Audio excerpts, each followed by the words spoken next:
Hola, soy Elena. Mi propia hija, la única que tengo, me gritó en mi propia sala que la había humillado delante de todo el mundo. Y todo porque su tarjeta de crédito, la que yo pago cada mes sin falta, fue rechazada en una de esas boutiques carísimas del Design District. En ese preciso instante, sentí que dejaba de ser su madre para convertirme en un simple obstáculo, en un cajero automático descompuesto que le había arruinado la tarde. Fue un dolor tan frío y tan agudo que me dejó sin aire. ¿Alguna vez te han hecho sentir que tu único valor es el dinero que puedes dar? Antes de contarte qué fue lo que pasó exactamente cuando arrojó su bolso de diseñador sobre mi mesa de centro, esa que su padre y yo compramos en nuestro primer aniversario, déjame un comentario diciéndome desde dónde me estás viendo y suscríbete al canal. Créeme, no querrás perderte lo que sucede cuando una madre, arrinconada por años de indiferencia, decide que ya fue suficiente. Mi vida, desde que mi esposo Julián falleció hace 5 años, se ha sentido como una larga y silenciosa espera en este elegante apartamento de Coral Gables. Es un lugar hermoso, lleno de recuerdos y de fantasmas, pero sobre todo lleno de silencio. Un silencio que mi hija, Isabela, solo rompe cuando necesita algo. Ella y su esposo, Ricardo, han llegado a ver mi patrimonio no como el fruto del trabajo de toda una vida de su padre, sino como un fondo inagotable para sus caprichos. La herramienta principal de esta sangría constante es una tarjeta de crédito adicional a mi nombre. Lo que en su día pensé como una red de seguridad para ella, se convirtió en su pasaporte a una vida de lujos en la que yo no tengo cabida. Cada estado de cuenta es una puñalada, cenas en restaurantes a los que nunca me invitan, ropa de marcas que apenas puedo pronunciar, tratamientos en spas que duran más que sus visitas. Me he convertido en la patrocinadora invisible de una felicidad que no comparto. Sobre la repisa de la chimenea tengo una foto de Julián. Fue tomada en nuestro viaje a Italia, él sonriendo con el sol de la Toscana en sus ojos. Siempre fue un hombre de principios, de dignidad. Creía en el valor del esfuerzo y en que el respeto se ganaba, no se exigía. A veces, cuando la soledad aprieta, hablo con esa foto. Le pregunto qué haría él en mi lugar, cómo manejaría la decepción de ver a nuestra única hija convertida en una extraña que solo sabe pedir. Él siempre me decía que el amor más grande a veces consiste en saber decir no, en poner límites para ayudar a la otra persona a encontrar su propio camino. Pero yo, por miedo a perderla del todo, por la cobardía que teje la soledad, nunca encontraba la fuerza para seguir su consejo. Cada vez que Isabela llamaba, mi resolución se desvanecía y terminaba cediendo, comprando con dinero un poco de su tiempo, un poco de su atención fugaz. La gota que derramó el vaso, como dicen, no fue un evento grandioso, sino una simple llamada telefónica esa misma tarde. Era Ricardo, mi yerno. Su voz, siempre con ese tono de falsa cordialidad, me pidió que considerara invertir en otro de sus negocios, un proyecto inmobiliario que, según él, era una oportunidad de oro. Ya había financiado 3 de sus oportunidades de oro anteriores y todas se habían evaporado sin dejar rastro, excepto por el agujero en mi cuenta bancaria. Por primera vez en mucho tiempo, una calma helada me recorrió. Le dije que no. No di excusas, no intenté suavizarlo, simplemente dije, Ricardo, esta vez la respuesta es no.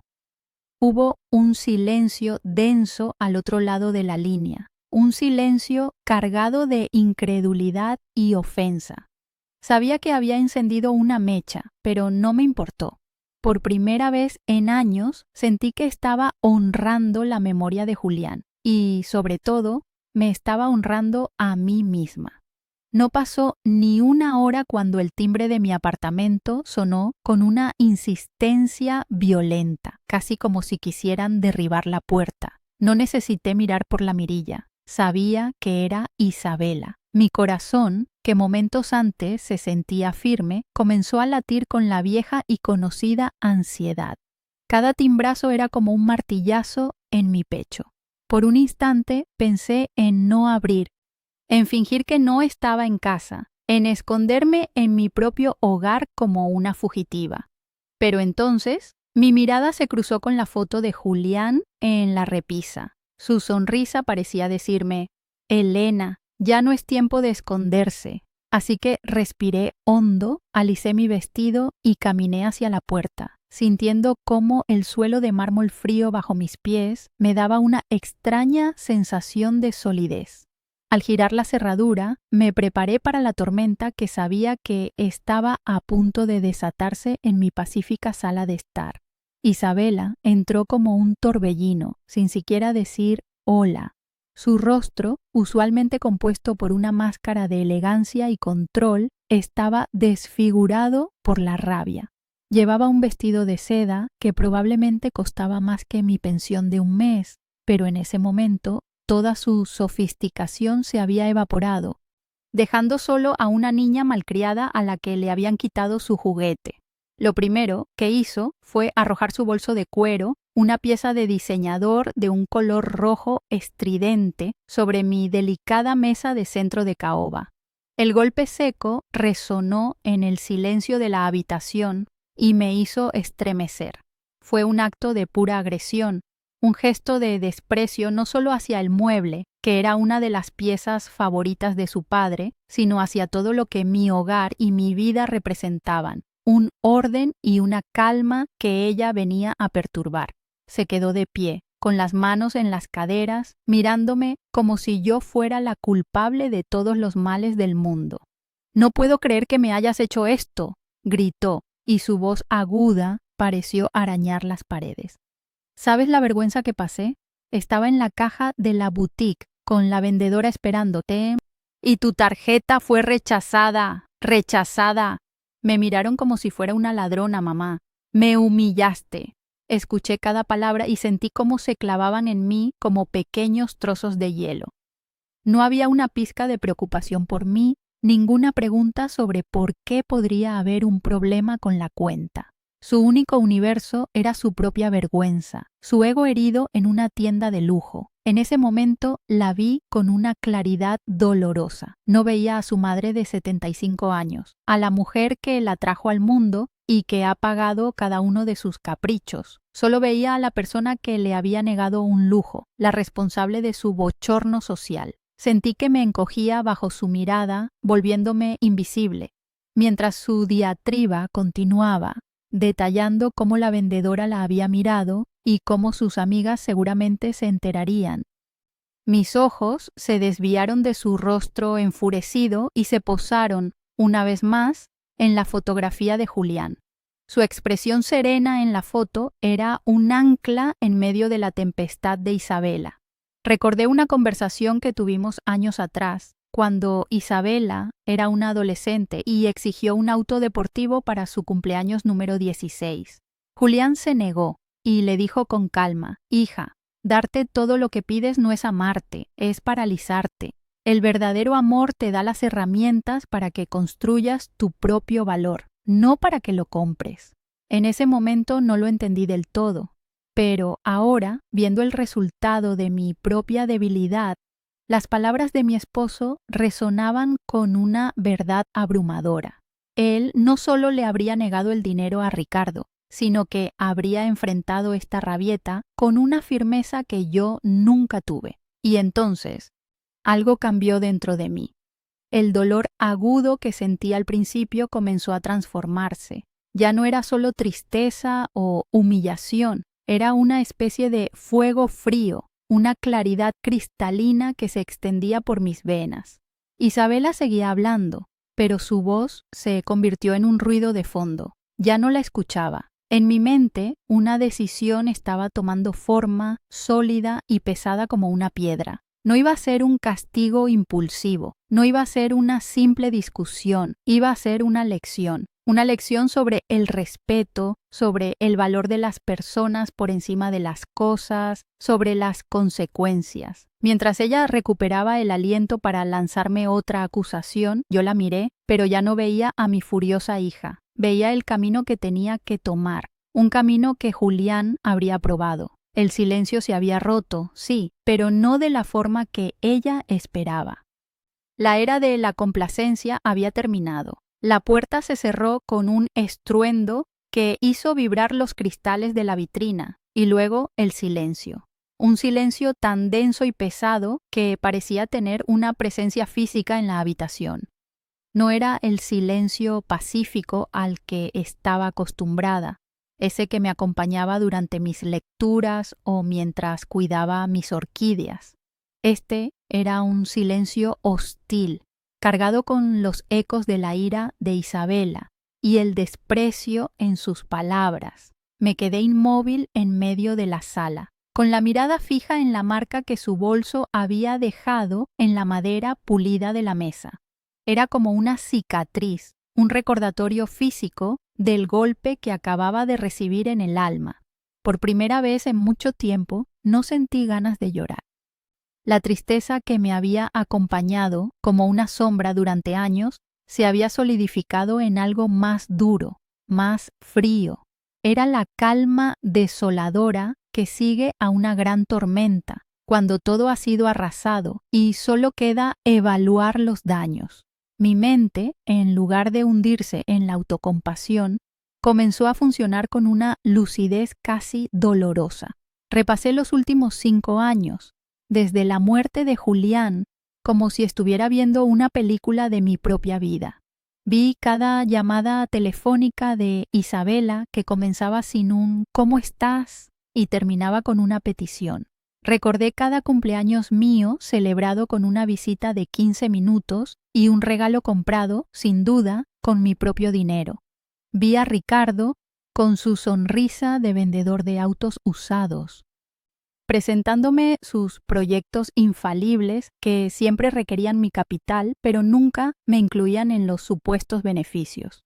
Me di cuenta de que no era un evento aislado, era el final de un largo y metódico proceso de deshumanización. Me habían vaciado de mi rol de madre, de mujer, de individuo, para convertirme en una función, en un recurso.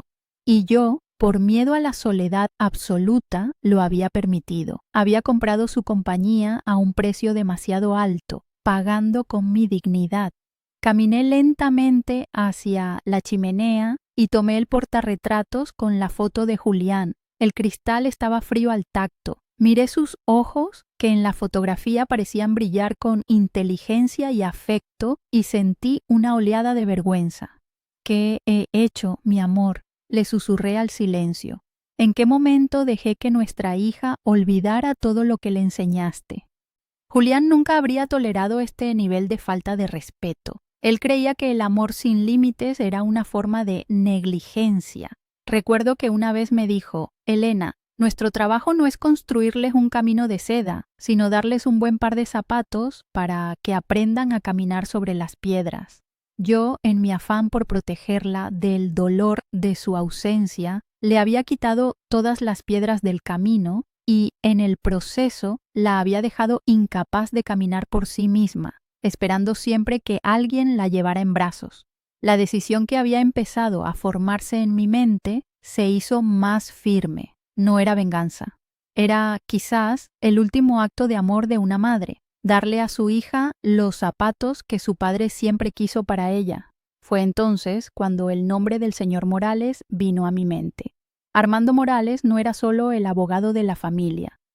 Había sido el mejor amigo de Julián desde la universidad. Un hombre recto, de la vieja escuela, que había manejado nuestro patrimonio con una lealtad y una discreción intachables. Después de la muerte de Julián, me había llamado varias veces solo para saber cómo estaba, sin mencionar nunca los negocios. Sabía que él entendería, no solo la parte legal, sino la parte humana, el dolor detrás de mi decisión. Fui a mi estudio, un pequeño cuarto lleno de libros y de los planos arquitectónicos de mi esposo, y busqué su número en mi agenda de cuero. Mientras mis dedos recorrían las páginas, sentí que estaba recuperando el control, no solo de mis finanzas, sino de mi propia narrativa. Ya no iba a ser un personaje secundario en la historia de la vida lujosa de mi hija. Mi hija iba a ser la autora de mi propio capítulo final. Justo cuando tenía el teléfono en la mano, listo para marcar, una punzada de duda me atravesó. ¿Y si estaba equivocada? ¿Y si esta acción la alejaba de mí para siempre? Un recuerdo fugaz vino a mi mente. Isabela, con 5 años, corriendo hacia mí en el parque con un diente de león en la mano, diciéndome que había atrapado una estrella para mí. ¿Dónde estaba esa niña? ¿Se había perdido para siempre bajo capas de seda, cuero y arrogancia? El amor de una madre es una cosa extraña y tenaz. Incluso después de la peor de las humillaciones, una parte de mí todavía quería protegerla, excusarla, encontrar una manera de que todo volviera a ser como antes. Me senté en el escritorio de Julián, sintiendo el peso de la decisión. Por un momento, la soledad futura me pareció más aterradora que la humillación presente. La idea de pasar mis últimos años sin volver a verla, sin importar cuán interesadas fueran sus visitas, era un abismo que me aterraba. Pero entonces, mi mirada se posó en un cajón del escritorio que Julián siempre mantenía cerrado con llave. Después de su muerte, el señor Morales me había entregado la pequeña llave de plata, diciéndome que Julián había dejado instrucciones de que la abriera solo si sentía que la brújula de la familia se había perdido. Nunca la había usado. Con un impulso repentino, la inserté en la cerradura. Dentro no había documentos legales ni secretos oscuros, solo había una carpeta. Y dentro de esa carpeta, cuidadosamente archivados, estaban los estados de cuenta de la tarjeta de crédito de Isabela de los últimos 3 años. Julián, de alguna manera, lo había previsto.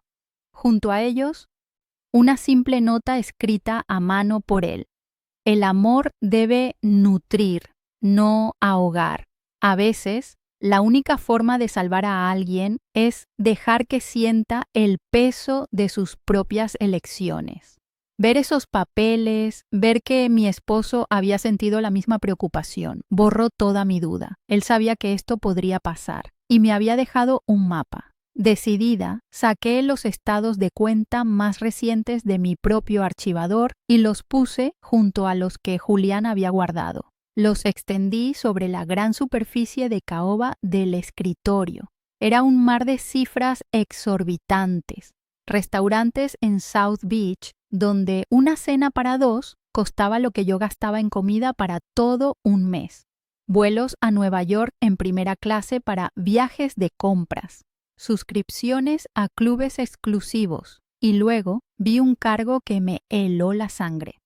Un retiro de $5,000 en efectivo de un cajero automático en Las Vegas, fechado el día del aniversario de la muerte de Julián. Ese día, Isabela me había llamado para decirme que estaba demasiado abrumada por el trabajo para pasar a visitarme o acompañarme al cementerio.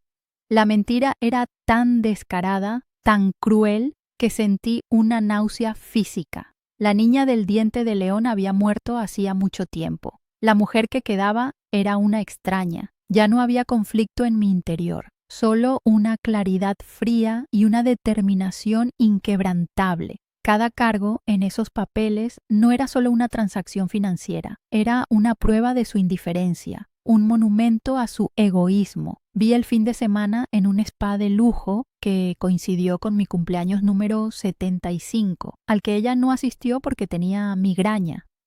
Vi la compra de un reloj de marca para Ricardo, que costaba más que la operación de cataratas que yo había pospuesto por meses para no malgastar el patrimonio. Cada línea era una pequeña traición y juntas formaban una epopeya de desprecio. Ya no se trataba de enseñarle una lección, se trataba de sobrevivir, de salvar lo que quedaba de mi dignidad y del legado de trabajo y sacrificio de su padre. El dinero ya no importaba. Lo que estaba en juego era el alma de nuestra familia. Con una mano que ya no temblaba, marqué el número del señor Morales. Cuando contestó con su voz grave y familiar, sentí una inmensa sensación de alivio, como si hubiera encontrado un puerto en medio de la tormenta. Armando, soy Elena, dije, y mi voz sonó más fuerte y segura de lo que la había sentido en años. Necesito verte. Es sobre el testamento de Julián y el mío. Creo que ha llegado el momento de hacer algunos cambios importantes. Se trata de Isabela. No necesité dar más explicaciones. Hubo una breve pausa en la línea y luego dijo con una calma que me reconfortó. Te estaba esperando, Elena. Dime cuándo y dónde. Acordamos vernos en mi apartamento en 2 días. Quería que fuera en mi territorio, en el lugar donde la falta de respeto se había hecho tan palpable. Justo cuando estaba a punto de colgar, mi otro teléfono, el celular que Isabela insistía que tuviera para emergencias, comenzó a sonar. Era ella. Mi primer instinto fue ignorarlo, pero algo me dijo que debía contestar. Tenía que escucharla una última vez antes de que todo cambiara. Hola, dije, con una neutralidad que me sorprendió a mí misma. Su voz ya no era histérica, sino fría y cortante, imbuida de una autoridad que no se había ganado. ¿Ya lo arreglaste?, preguntó sin preámbulos. ¿Arreglar qué, Isabela? ¿La tarjeta, mamá? ¿Qué otra cosa? Tengo planes este fin de semana y no pienso cancelarlos por tu descuido. Así que llama al banco y arréglalo ahora mismo. No había disculpa, no había reflexión, solo una orden. Era la confirmación final, la prueba irrefutable de que ella no veía nada malo en su comportamiento. Lo estoy manejando, Isabela, respondí con la misma frialdad. Te mantendré informada sobre los nuevos arreglos. Hubo un silencio de estupefacción al otro lado. Claramente no esperaba esa respuesta. ¿Nuevos arreglos? ¿Qué significa eso?, preguntó, y pude sentir la sospecha y la irritación creciendo en su tono. Significa exactamente eso, dije. Pronto lo entenderás todo. Te llamaré para que vengas a una reunión familiar en unos días. Es importante que tú y Ricardo estén aquí. Y antes de que pudiera protestar o lanzar otra andanada de exigencias, colgué. Dejé el teléfono sobre el escritorio junto a la pila de estados de cuenta. Por primera vez, el silencio en el apartamento no se sentía solitario, se sentía poderoso. Era el silencio antes de que la justicia por fin comenzara a hacer su trabajo. Los 2 días que siguieron a esa llamada telefónica se sintieron como una eternidad suspendida en el tiempo. El silencio de mi apartamento, que antes había sido mi refugio, ahora se había convertido en una sala de espera, cargada de una tensión casi eléctrica. Cada crujido del edificio, cada sirena lejana en las calles de Coral Gables me hacía saltar, pensando que eran ellos, que venían a intentar derribar mi nueva fortaleza antes de que pudiera terminar de construirla.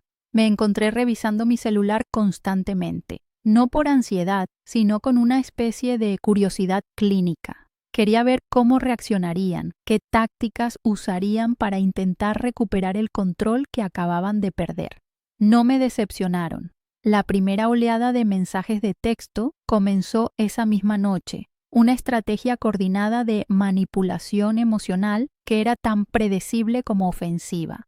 Isabela jugaba el papel de la hija herida y confundida, mientras que Ricardo asumía el de yerno preocupado y razonable. Los mensajes de Isabela eran cortos y punzantes, diseñados para sembrar culpa.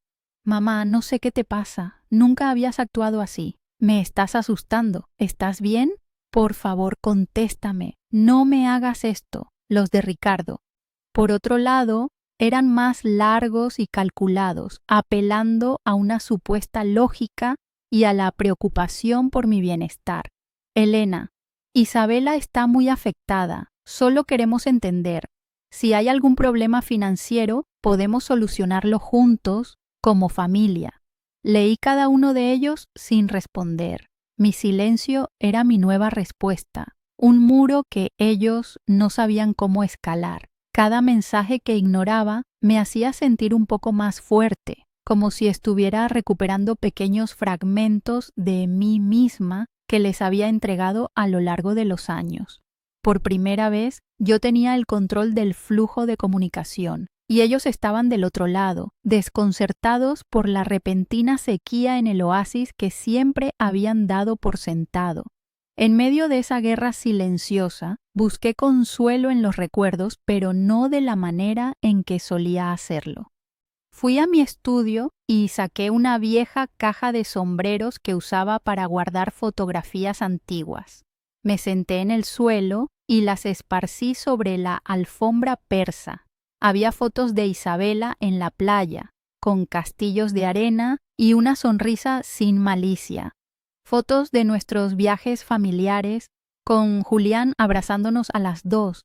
En una de ellas, tomada en su graduación de la universidad, Isabela me miraba con una admiración que yo ya no recordaba. Me detuve en esa foto sintiendo una punzada de dolor. ¿En qué momento se había roto ese vínculo? ¿Había sido mi culpa por darle demasiado y exigirle muy poco? Por un instante, la duda volvió a asaltarme. La imagen de esa joven llena de promesas chocaba violentamente con la mujer furiosa que había arrojado su bolso sobre mi mesa. ¿Estaba a punto de destruir la última posibilidad de recuperar a esa chica de la foto? Esa noche apenas dormí. Di vueltas en la cama, con la mente llena de escenarios posibles. Imaginé la cara de Isabela durante la reunión, la incredulidad, la ira y luego, quizás, el odio. ¿Podría soportar que mi única hija me odiara? El miedo a la soledad definitiva, a morir sola en ese apartamento lleno de fantasmas, era un terror frío que se apoderaba de mí en la oscuridad. Me levanté y caminé por los pasillos, rozando con los dedos los muebles que Julián y yo habíamos elegido juntos. Todo en esa casa hablaba de una vida compartida, de una familia, y yo estaba a punto de detonar una bomba en el centro de todo ello. Me senté en el sofá de la sala, el mismo lugar donde me había sentido tan pequeña y humillada, y me sentí vulnerable de nuevo. La determinación que había sentido con tanta fuerza parecía ahora frágil, amenazada por el amor incondicional y a veces irracional de una madre. Estaba a punto de levantar el teléfono y cancelar todo, de rendirme una vez más. Y entonces mi celular vibró sobre la mesa de centro. No era una llamada, sino un mensaje de texto. La pantalla se iluminó con el nombre de Ricardo. Mi corazón se encogió, esperando otra súplica calculada. Pero lo que leí no era para mí. Era evidente que se había equivocado de destinatario, que pensaba que le estaba escribiendo a Isabela. El mensaje decía: tu mamá no contesta, se está haciendo la difícil. Tienes que apretarla mañana, usa la carta de la enfermedad, dile que el estrés la está confundiendo. Tenemos que sacarle el dinero para el depósito de la casa en Key Biscayne antes de que el viejo Morales le meta más ideas raras en la cabeza. No podemos perder esa oportunidad. Lo leí 1, 2, 3 veces. Cada palabra era como un martillo golpeando los clavos del ataúd de mis dudas. La carta de la enfermedad. Sacarle el dinero. El viejo Morales. No era preocupación. Era una estafa, un plan cruel y deliberado.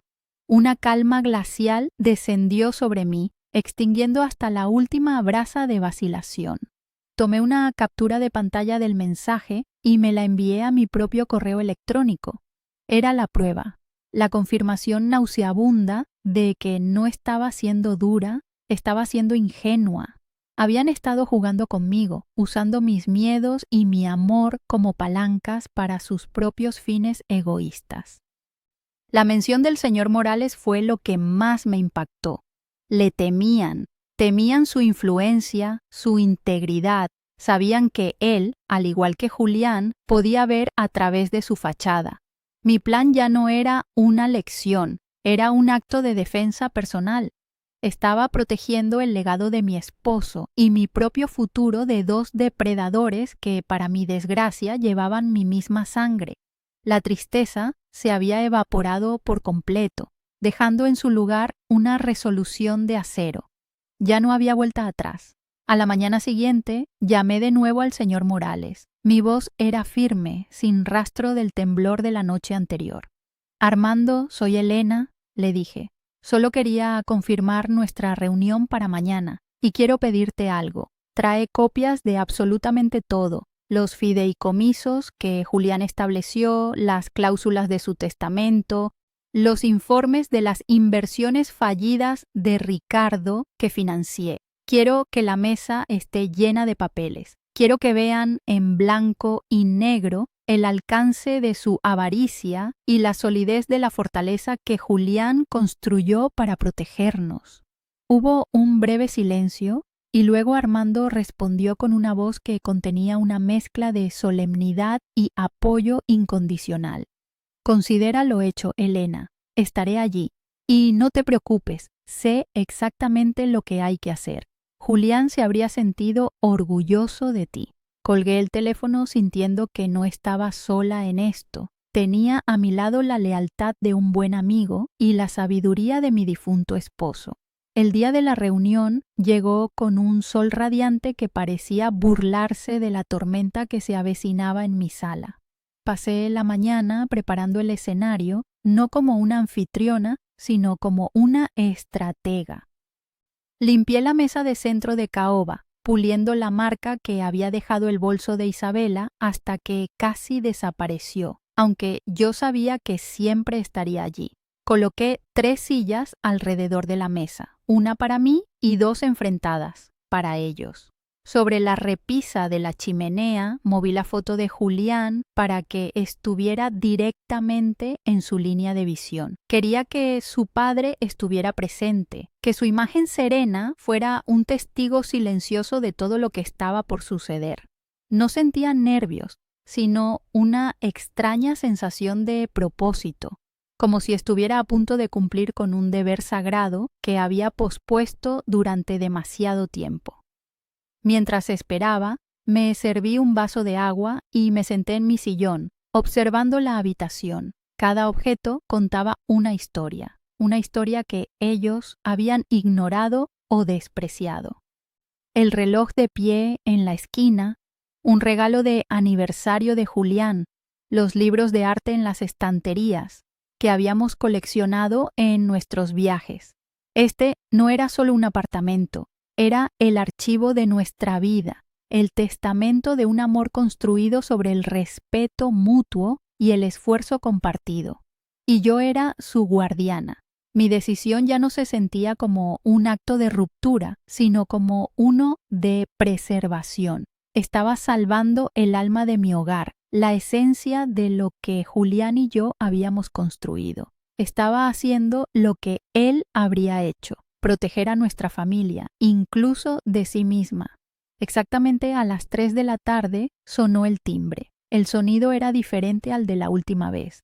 No era la insistencia violenta de Isabela, sino 2 timbrazos cortos y formales. Eran ellos, tratando de proyectar una imagen de calma y control.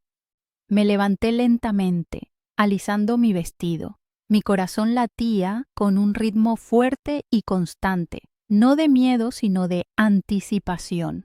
Caminé hacia la puerta, sintiendo el peso de los últimos 5 años sobre mis hombros, pero también la ligereza de una decisión final e irrevocable. Al girar el pomo, respiré hondo. La tormenta estaba a punto de llegar, pero esta vez yo no era la que iba a buscar refugio, yo era la tormenta.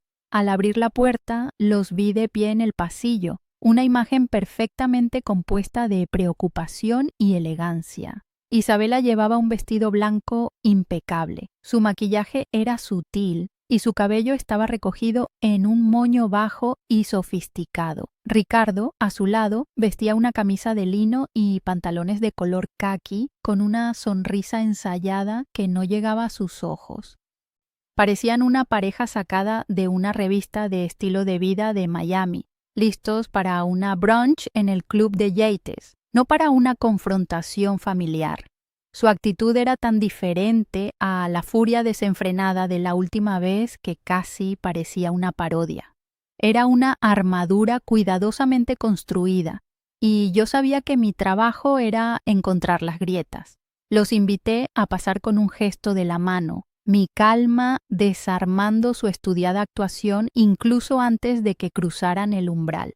No hubo abrazos ni besos en la mejilla. La formalidad era el nuevo lenguaje entre nosotros. Entraron en la sala y se detuvieron en seco. Pude ver en sus ojos un destello de confusión al observar la disposición de los asientos. No era el ambiente acogedor y familiar que estaban acostumbrados a explotar. Era una sala de juntas improvisada, fría e impersonal. Ricardo fue el primero en romper el silencio, intentando recuperar el control con su falsa cordialidad. Elena, el apartamento está precioso como siempre. Tienes un gusto exquisito. El cumplido sonó hueco en la tensión palpable de la habitación. Isabela no dijo nada. Sus ojos se movieron rápidamente por el espacio, evaluando la situación, su mente calculadora trabajando a toda velocidad. Su mirada se detuvo por un instante en la foto de su padre sobre la chimenea, y por una fracción de segundo vi una sombra de algo que no pude descifrar. ¿Era culpa o simplemente irritación por este obstáculo inesperado en sus planes? Mientras los observaba tomar asiento en las sillas que les había asignado, sentí una extraña desconexión, como si estuviera viendo una obra de teatro en la que yo era la directora. La imagen del mensaje de texto de Ricardo parpadeó en mi mente. Usa la carta de la enfermedad, sácale el dinero. Cada palabra amable, cada gesto de supuesta preocupación estaba contaminado por esa verdad cruda y fea. Ya no había lugar para la duda o la compasión ciega. Fui a la cocina y volví con una jarra de agua fría y 3 vasos, sirviéndoles en silencio. El tintineo del hielo contra el cristal fue el único sonido en la habitación. Les ofrecí agua, no el café que solía prepararles. Era un pequeño detalle, pero significativo. Hoy no éramos familia compartiendo un momento. Éramos partes opuestas a punto de entrar en una negociación, y yo, por primera vez, había establecido los términos. Ricardo, siempre el estratega, decidió tomar la iniciativa, se inclinó hacia adelante, juntando las manos sobre las rodillas con un aire de seriedad paternalista. Elena, estamos muy preocupados. Tu llamada fue muy abrupta. Isabela y yo solo queremos entender qué sucede. Si hay algún problema, sea el que sea, estamos aquí para ayudarte. Somos familia.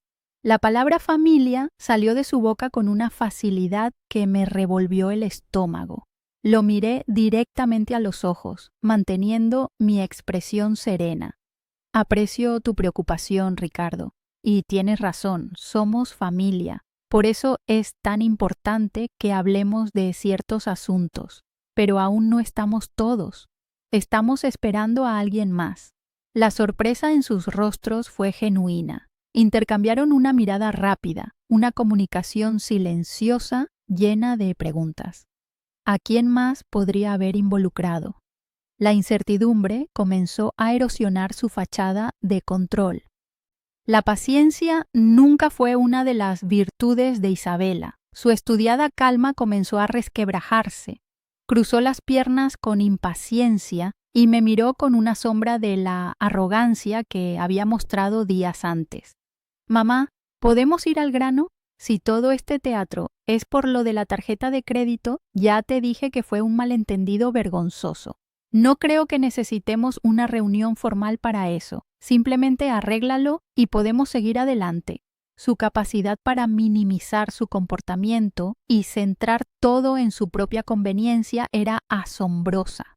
Usó la palabra teatro para invalidar mis sentimientos y mis acciones, para reducirlo todo a un capricho de una anciana. Pero sus palabras ya no tenían poder sobre mí, ya no eran dardos que me herían, sino simplemente ruido, la confirmación de que había tomado la decisión correcta. No, Isabela. Esto no es por la tarjeta. La tarjeta fue solo un síntoma. Hoy vamos a hablar de la enfermedad, respondí, y mi voz sonó más firme de lo que esperaba.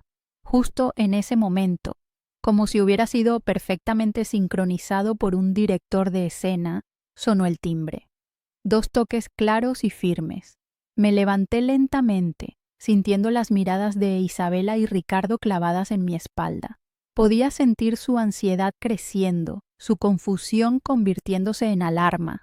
¿Un médico? ¿Otro miembro de la familia que no esperaban? El paseo desde el sofá hasta la puerta de entrada se sintió largo y deliberado. Cada paso era una afirmación de mi nueva autoridad.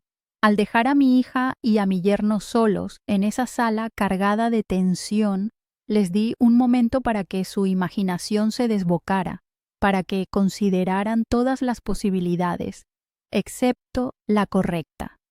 Estaban tan acostumbrados a que yo fuera predecible, a que mis reacciones fueran siempre de sumisión y apaciguamiento, que no tenían las herramientas para procesar esta nueva versión de mí. Abrí la puerta para revelar al señor Armando Morales. Estaba impecable en su traje gris marengo, su cabello plateado peinado hacia atrás y una expresión de serena profesionalidad en su rostro. En su mano llevaba un maletín de cuero oscuro que parecía pesar tanto como las verdades que contenía. «Buenas tardes, Elena», dijo con una voz cálida pero respetuosa. «Buenas tardes, Armando. Gracias por venir. Por favor, pasa». Lo conduje a la sala y el cambio en la atmósfera fue instantáneo. La presencia de Armando, un hombre al que conocían y respetaban como el amigo y confidente de Julián, transformó la reunión de un drama familiar a un asunto legal y serio.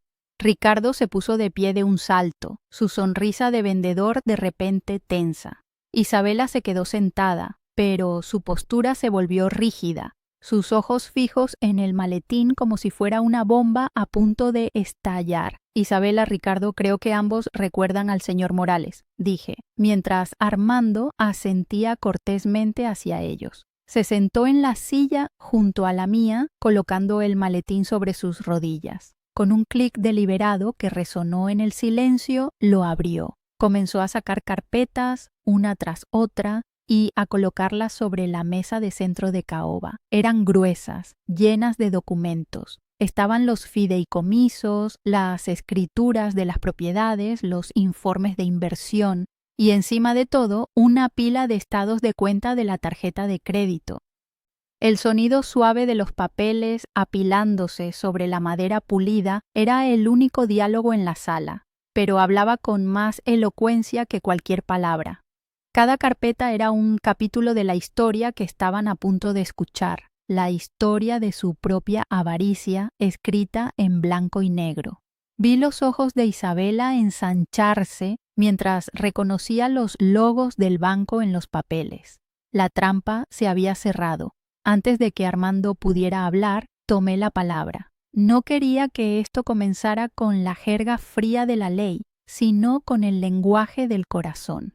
Dirigí mi mirada hacia la fotografía de Julián, permitiendo que el silencio se asentara por un momento más. «Cuando Julián y yo compramos este apartamento», comencé, mi voz tranquila pero llena de una emoción contenida. No solo estábamos construyendo un hogar, estábamos construyendo un legado no de dinero o de propiedades, sino de valores. Él creía en la dignidad, en la importancia del trabajo duro y, sobre todo, en el respeto.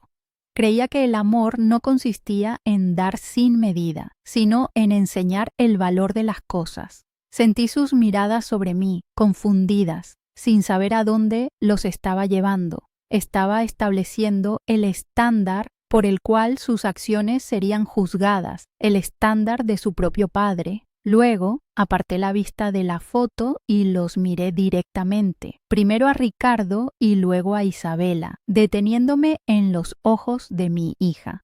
«Julián me dejó muchas cosas», repetí, y esta vez mi voz tenía un filo de acero. Me dejó una vida cómoda, seguridad financiera y recuerdos para toda la vida. Pero también me dejó una responsabilidad sagrada, la responsabilidad de proteger ese legado de valores. Y en los últimos años he llegado a la dolorosa conclusión de que he fallado en esa tarea. He fallado miserablemente. Dejé que esas palabras flotaran en el aire, pesadas e irrevocables. No era una acusación directa, sino algo mucho más profundo. Era una confesión de mi propia debilidad, pero también el preámbulo de mi nueva fortaleza. La confusión en sus rostros se estaba convirtiendo en una comprensión horrorizada. La reunión acababa de comenzar. Con la atención de todos fija en mí, continué, mi voz resonando en el silencio cargado. He fallado porque, en mi intento de protegerte del dolor de perder a tu padre, te protegí también de la vida. Te di todo lo que pedías, esperando comprar tu afecto, tu compañía, pero en el proceso parece que te enseñé que mi amor y el legado de tu padre tenían un precio, un límite de crédito. Te enseñé a valorar las cosas que se pueden comprar en el Design District y a olvidar el valor de las cosas que no tienen precio, el respeto, la gratitud, la familia. Mis palabras no eran un ataque, sino una confesión dolorosa, un reconocimiento de mi propio papel en la creación de la mujer que tenía sentada frente a mí. Vi un destello de desafío en los ojos de Isabela, la negación formándose en sus labios, pero antes de que pudiera hablar, el señor Morales intervino. Con una calma profesional que cortaba la tensión, Armando se inclinó hacia adelante y deslizó la primera pila de papeles sobre la mesa. Eran los estados de cuenta de la tarjeta. Isabela Ricardo comenzó con su voz de barítono. Lo que su madre describe no es una percepción, es un hecho documentado. Con un dedo fue señalando las páginas.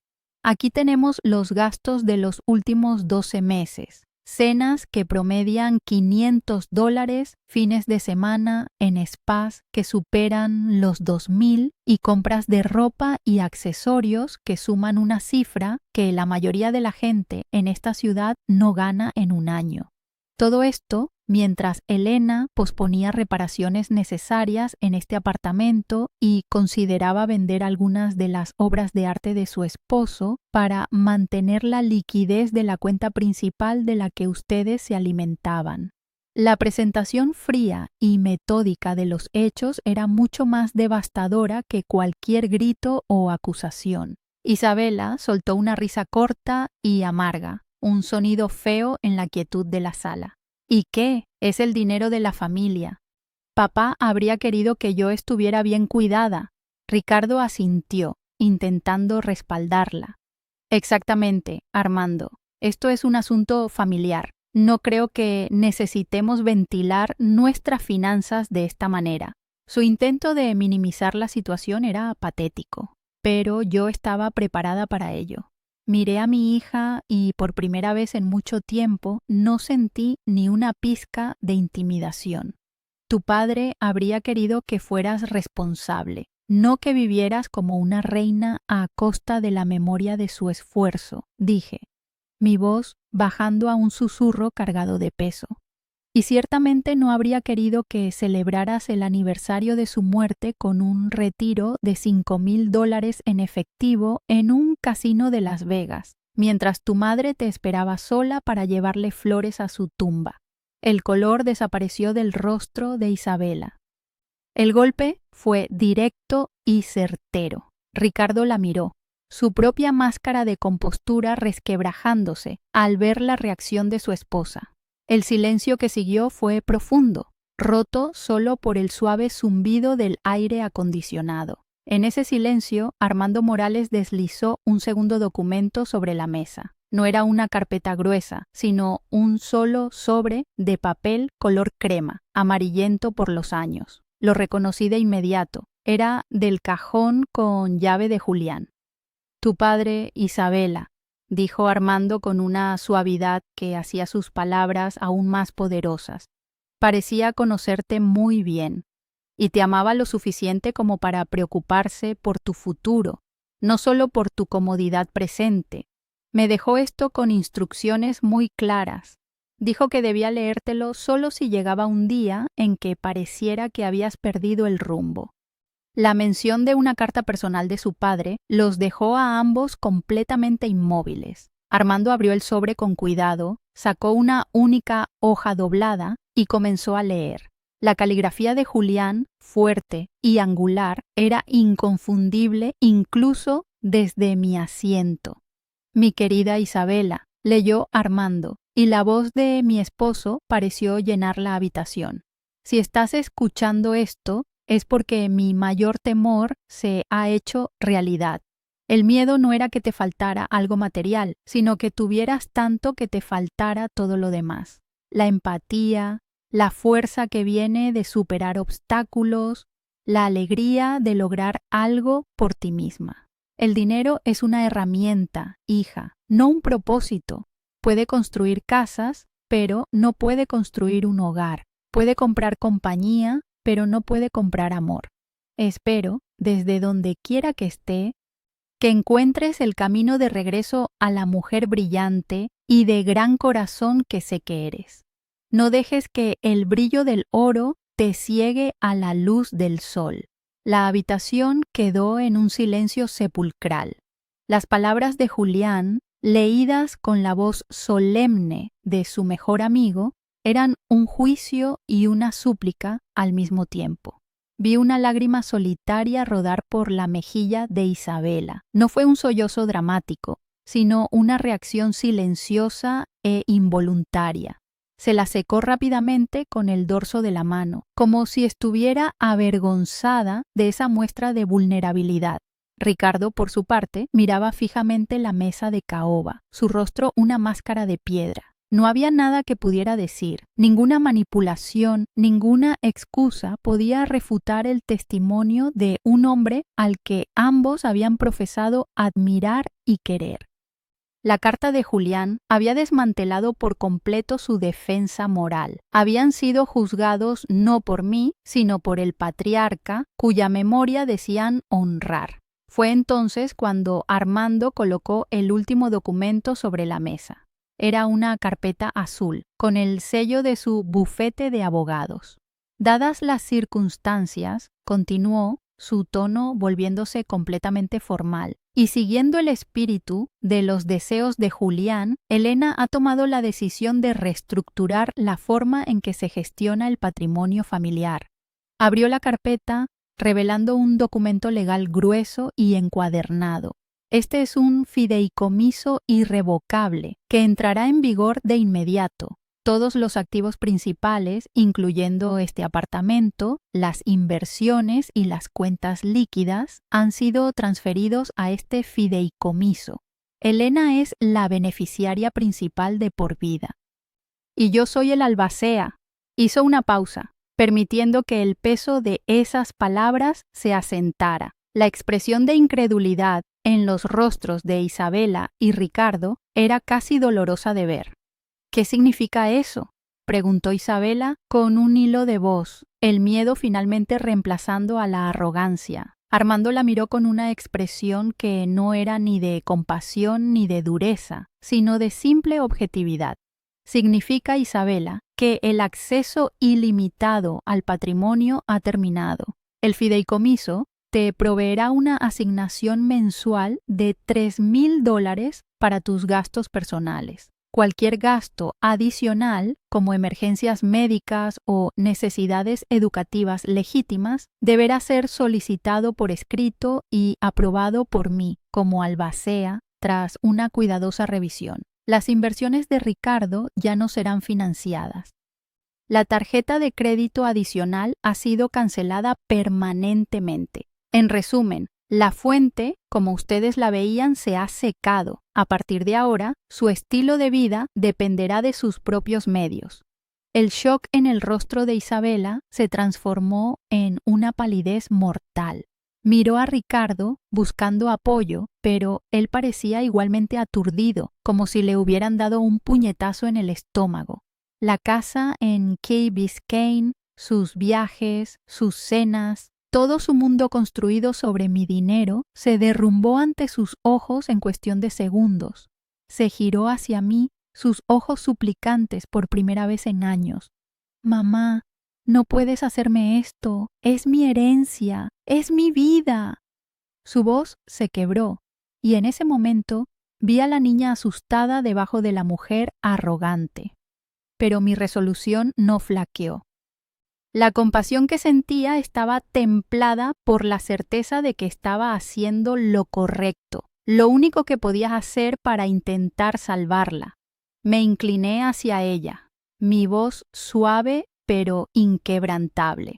No, Isabela, no te estoy quitando la vida, te la estoy devolviendo. Tu padre te dejó un legado de valores y yo te estoy dando la oportunidad de finalmente vivir de acuerdo con ellos.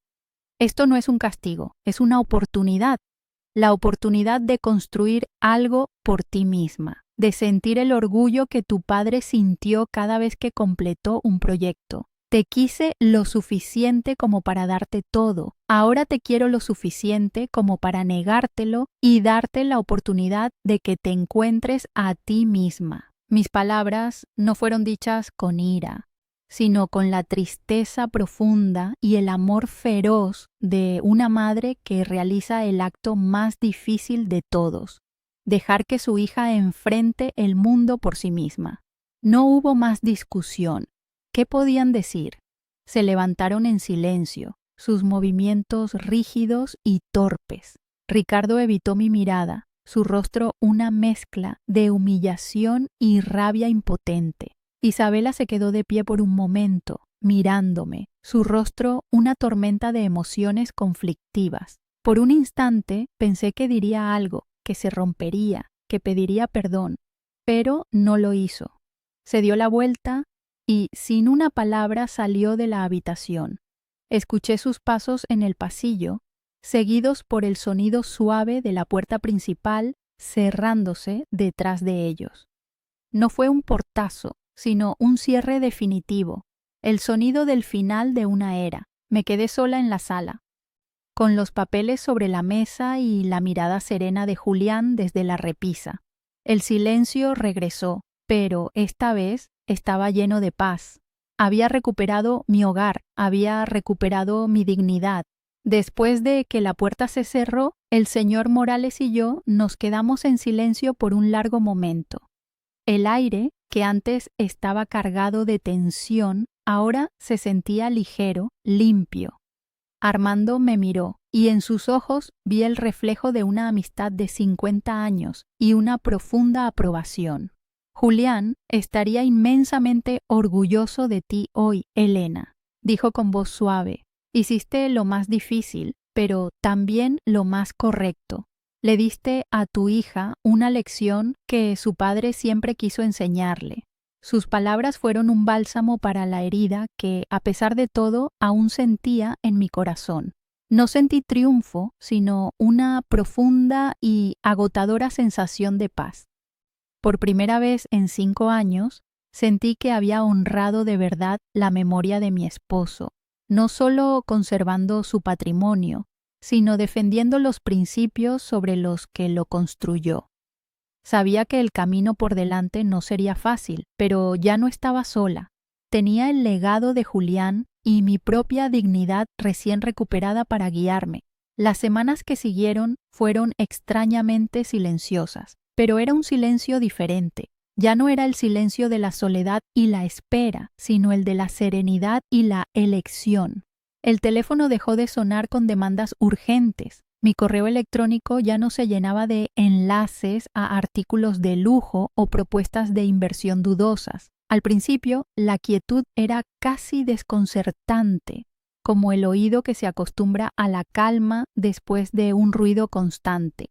Pero poco a poco, comencé a llenar ese silencio con mi propia vida. Retomé mis clases de jardinería, pasé horas cuidando las orquídeas que Julián tanto amaba y que yo había descuidado. Llamé a viejas amigas con las que había perdido el contacto, avergonzada de no tener nada que contar más allá de las hazañas de mi hija. descubrí que mi vida, sin el drama constante de Isabela, era rica y plena. Contraté a un carpintero para que arreglara la marca en la mesa de centro, y mientras lo veía trabajar, sentí que estaba reparando algo más profundo dentro de mí. Aproximadamente un mes después de la reunión, recibí una llamada del señor Morales. Su tono era profesional, pero pude detectar una nota de satisfacción. Elena, solo para informarte, recibí el primer desembolso de la asignación mensual para Isabela. Fue depositado en su cuenta sin problemas, me dijo. Luego hizo una pausa. También recibí un correo electrónico de Ricardo. Solicitaba formalmente una subvención de capital de $50,000 para una oportunidad de negocio urgente. Adjuntó un plan de negocios de 2 páginas que parecía escrito por un niño. Le pregunté qué había respondido. Le respondí con una copia del estatuto del fideicomiso, resaltando la cláusula que prohíbe explícitamente el uso de fondos para inversiones especulativas. No he vuelto a saber de él. Colgué el teléfono y sonreí por primera vez en mucho tiempo. El sistema estaba funcionando. Los muros que Julián y yo habíamos construido eran sólidos. Los cambios en la vida de Isabela y Ricardo no tardaron en llegar, aunque me enteré de ellos a través de terceros, como ecos lejanos de un mundo que ya no era el mío. Una prima lejana me llamó para contarme, con una mezcla de chisme y falsa preocupación, que los había visto en un supermercado económico y que Isabela ya no conducía su convertible de lujo, sino un modesto sedán japonés. Aparentemente, habían tenido que mudarse de su ostentoso apartamento en Brickell a un lugar mucho más pequeño en Kendall. Escuché la noticia sin sentir placer ni pena, solo una tranquila aceptación de las consecuencias. El lujoso andamio que sostenía su vida se había retirado, y ahora tenían que aprender a mantenerse en pie por sí mismos.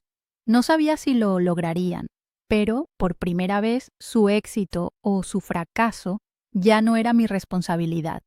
Les había dado las herramientas. Construir su vida dependía de ellos. Una tarde de otoño, 6 meses después de la reunión, mi celular sonó con un número que mi corazón reconoció al instante. Era Isabela. Dudé un momento antes de contestar, preparándome para una súplica o una acusación, pero la voz que escuché era diferente. Era más baja, despojada de su habitual arrogancia. No había peticiones ni quejas.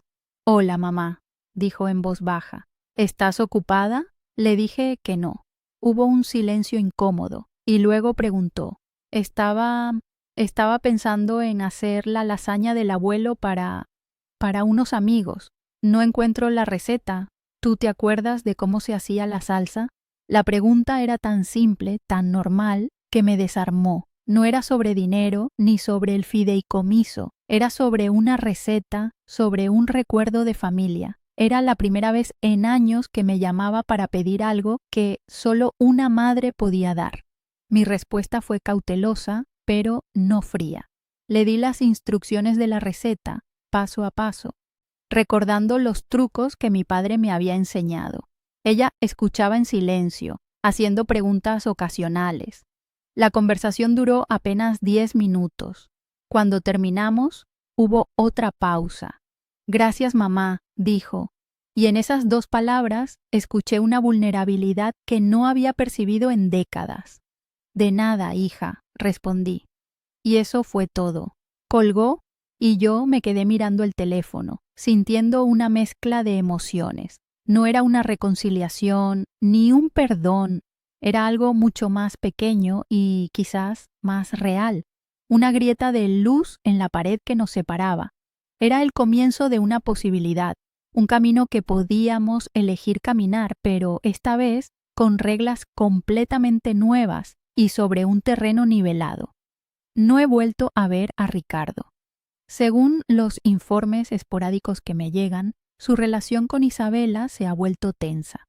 Aparentemente, un matrimonio construido sobre la expectativa de una riqueza heredada no soporta bien la presión de un presupuesto ajustado. No sé si seguirán juntos y, sinceramente, ya no me quita el sueño. El señor Morales sigue siendo mi roca, manejando el fideicomiso con una eficiencia impecable y llamándome una vez por semana, no para hablar de negocios, sino simplemente para preguntarme cómo estoy, como un verdadero amigo. He recuperado mi vida social, he viajado a lugares que siempre quise conocer y he descubierto que la compañía que elijo es mucho más gratificante que la que sentía que debía comprar. Mi hogar ya no es un escenario de humillación, sino mi santuario, un lugar lleno de paz y de la presencia amorosa de Julián. Cada mes reviso el informe que me envía Armando. Veo cómo el patrimonio, libre de la sangría constante, crece y se consolida. Es el fruto del trabajo de toda una vida de mi esposo y ahora está seguro, protegido para el futuro, para las causas benéficas que decidimos apoyar y para cualquier necesidad real que mi hija pueda tener. Miro la foto de Julián sobre la chimenea y a menudo le hablo. Le cuento de mis días, de mis pequeños logros. Le digo que finalmente entendí su lección más importante. El amor no es ceder, es fortalecer. A veces, la mayor prueba de amor es tener el coraje de decir no, de trazar una línea no por ira, sino por una esperanza desesperada de que la persona que amas encuentre su propio camino de regreso a sí misma. No sé qué le depara el futuro a Isabela. No sé si la llamada por la receta fue un evento aislado o el primer paso en un largo viaje de regreso. Pero por primera vez, mi paz no depende de sus decisiones. He aceptado que no puedo controlar su vida, pero sí puedo controlar la mía. La frase que le dije ese día en la sala resuena a menudo en mi mente. Te quise lo suficiente como para darte todo. Ahora te quiero lo suficiente como para negártelo. Fue el acto más doloroso y, a la vez, el más liberador de mi vida. Me liberó de la culpa y la obligación, y a ella, espero, la liberó de la prisión dorada en la que yo misma la había encerrado. He recuperado mi nombre, mi voluntad y mi historia. Soy Elena, y esta, por fin, es mi vida. A través de mi historia, he aprendido que el silencio puede tener dos caras muy distintas. Durante años, el silencio en mi hogar fue un sinónimo de soledad, un vacío que intentaba llenar con el ruido de los caprichos de mi hija, esperando que el eco de sus agradecimientos, que nunca llegaban, me hiciera sentir menos sola. Pero ahora he descubierto un silencio diferente. Es el silencio de la paz interior, el que llega cuando por fin te atreves a escuchar tu propia voz por encima de las demandas de los demás.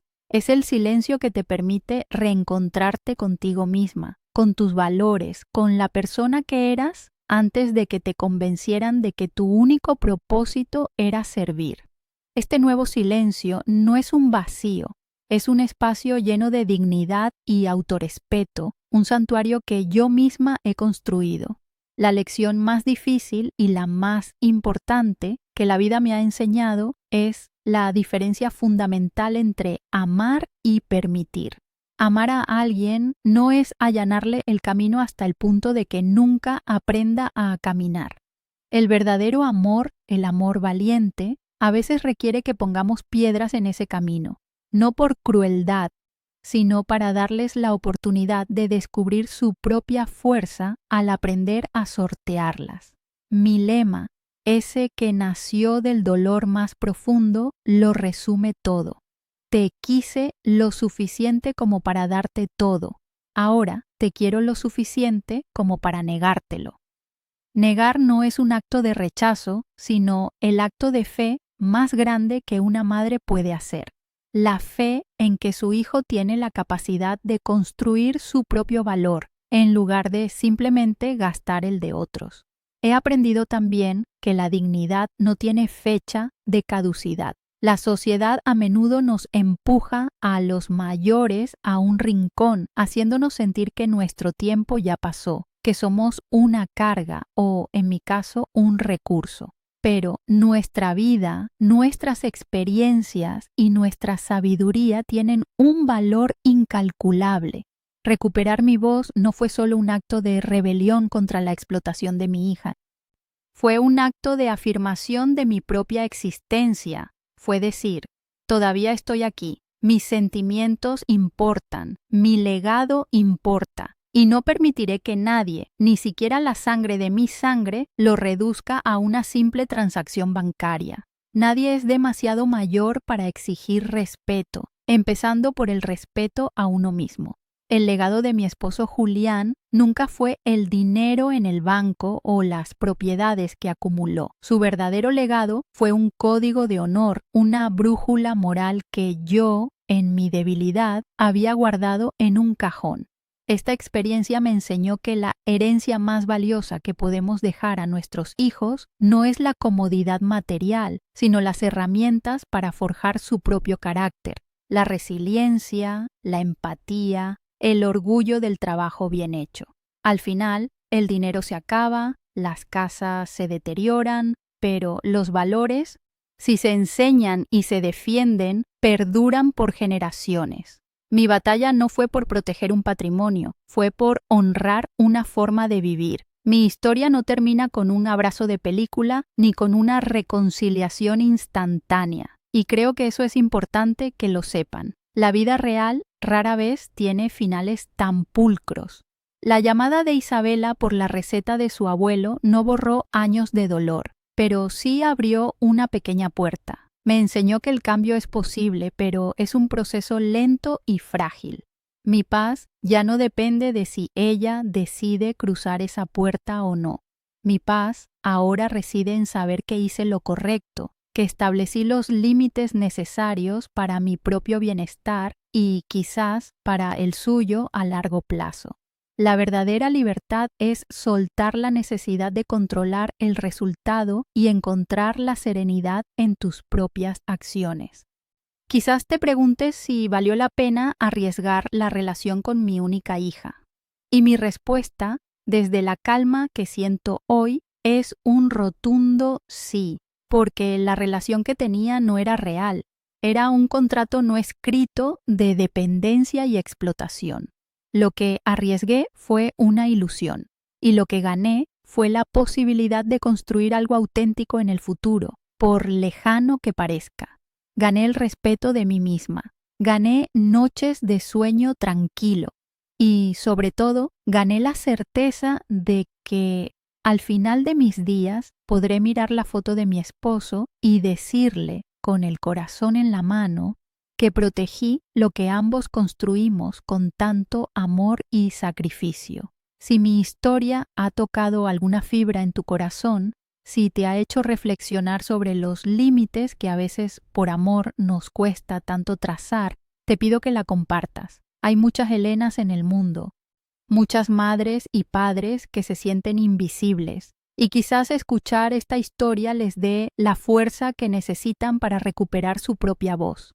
Y si quieres seguir escuchando relatos sobre cómo encontrar la fortaleza en los momentos más oscuros de la vida, te invito a que te suscribas al canal y actives las notificaciones, porque tu historia también es importante, y este es un espacio donde cada voz cuenta y cada experiencia nos enseña.